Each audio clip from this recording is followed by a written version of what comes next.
Welcome to the deep dive. Today we're tackling a really fascinating and maybe a bit unsettling topic, the fear of children. Hmm. You might hear it called pedophobia, or sometimes pedophobia, even pediophobia. Right.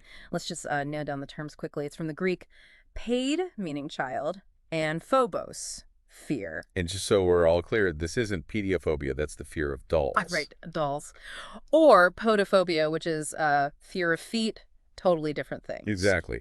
We're focusing squarely on that, well, genuine fear of children. Okay. Yeah, so we're going to delve into what this fear actually means, look at its possible roots, thinking about psychology, sociology, even evolution, and sort of see how it shows up in society. Hmm? The mission for you listening today is really to get beyond just a basic definition. To grasp the nuances, the bigger picture. Precisely. To understand this complex thing more fully. Okay, let's unpack this then. Yeah. So pedophobia, it's not just finding kids annoying on a flight.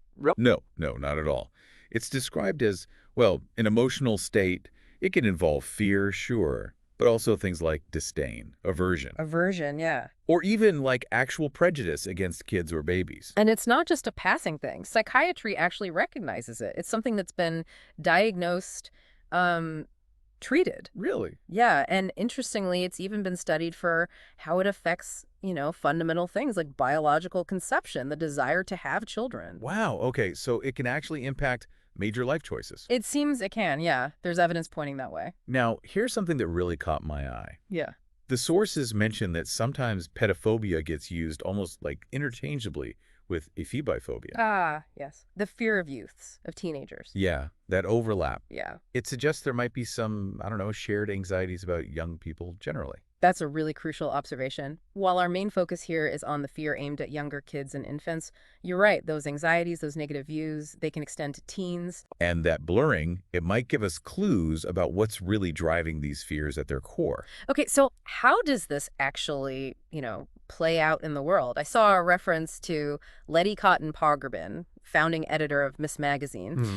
She apparently suggested some time back that America had this sort of epidemic of pedophobia, Yeah, that was her term.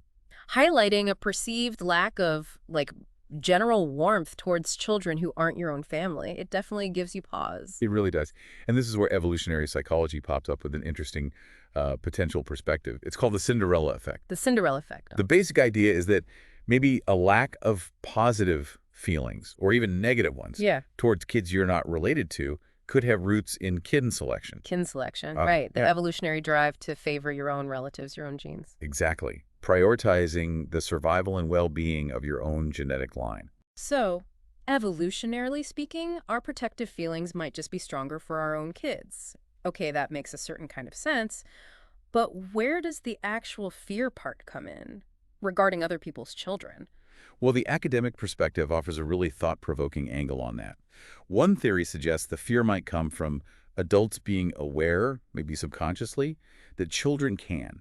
Well, they can see and say things. See and say what kind of things? Uncomfortable truths. Things about us, about society, maybe even about history that adults prefer to ignore or smooth over. Because kids are so direct, so unfiltered. Exactly. Their sort of inherent innocence and directness can accidentally shine a light on realities we'd rather not face. Wow, that's a powerful idea. That their nature itself can make adults uneasy. Our sources also flag something else, possibly linked to current trends. Apparently, back in '75, a UCLA professor, James Q. Wilson, Yes, I saw that reference. he made some statement linking a critical mass of younger persons to rising crime rates. Right. And what's fascinating, or maybe concerning to think about, is how a statement like that, Hmm. regardless of its specific context or accuracy back then, how it might have fed into a wider story, a narrative in society that connects young people with crime, with disorder. And that narrative could then create a climate where fear or suspicion of younger generations just takes root more easily. It's certainly plausible it could help cultivate that kind of environment, yeah. And it's not just about crime stats, is it? Sociology brings in another layer, It does. suggesting our modern anxieties about kids are actually shaping what childhood is. The social construction of childhood. That's the concept. The argument is that things like increased adult surveillance, the constant focus on risk, Right. Helicopter parenting taken to a societal level almost. kind of, and the power differences between generations, these all heavily influence how we see kids and how we interact with them. So adult fears and the need for control actually mold the experience of being a child today. That's the sociological perspective, yes. The constant monitoring, the focus on dangers, it can all add up to this pervasive unease, maybe even fear around children. Which naturally makes you think about media and culture. Definitely. It seems like pedophobia isn't just stuck in psychology or sociology textbooks. It's out there in our stories, our entertainment. Oh, absolutely. Critical media scholars have looked at this, how this fear shows up in pop culture. Yeah. Even in unexpected places like Disney films. Disney. Really? Apparently so, Yeah. according to some analyses, and then perhaps more obviously in horror movies. The creepy child trope is pretty common. True, true. The Omen, The Ring, yeah. And linking this back to those wider societal forces, you have thinkers like Henry Giroux, Mike Mails, Barbara Kingsolver. Mm. They've argued that this fear, particularly the fear of youths, gets amplified by the corporatization of mass media. Their argument is that media companies, sometimes aligning with certain political or economic interests, can end up pushing negative stereotypes about young people.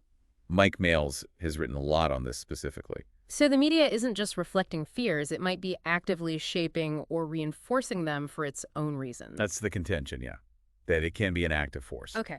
So on the flip side then, what's being done to push back, to challenge these negative views and actually support kids' needs and rights? That's a really important question. There are definitely international movements working on this.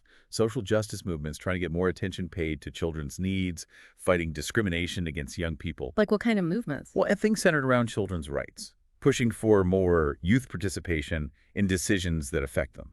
You have big international NGOs involved, like Save the Children, the Children's Defense Fund. Okay, the big names. The big names, yes. Yeah. But interestingly, our sources also mention some criticism from youth rights groups. Criticism of those big organizations. Yeah. Some argue that even these well-meaning groups might sometimes unintentionally perpetuate discrimination, maybe by not fully centering young people's own voices and perspectives. So it's complicated. Even the solutions aren't simple. It highlights the complexity, absolutely. And on a broader scale, you could see something like the UN's Convention on the Rights of the Child Right. as this major international effort that, implicitly at least, is trying to foster more fairness between generations by setting out fundamental rights for kids everywhere. Okay. And just to sort of round out the picture, the sources mentioned a few related ideas we should probably touch on. Good idea for context. Yeah. Things like natophobia, fear of childbirth, adultism. Which is basically prejudice against young people. Right. And ageism more broadly. Adult centrism focusing only on adult views. And we mentioned apiphobia again, fear of teens. And just the whole idea of youth rights. They're all connected. It really paints a picture of this whole network of issues, doesn't it? It really does.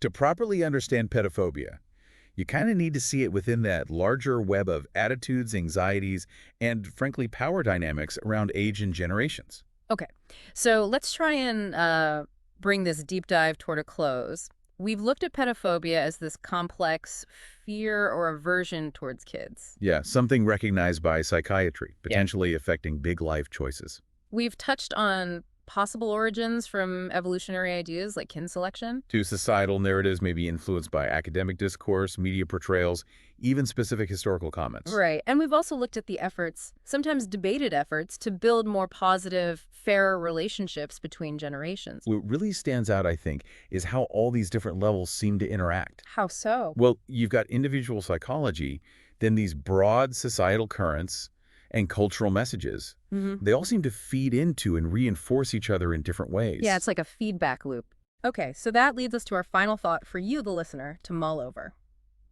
Thinking about everything we've discussed, the biology, the society, the media, All those different angles? how might our own views, yours and mine, our collective views of children and teenagers, be shaped by these fears, often without us even realizing it?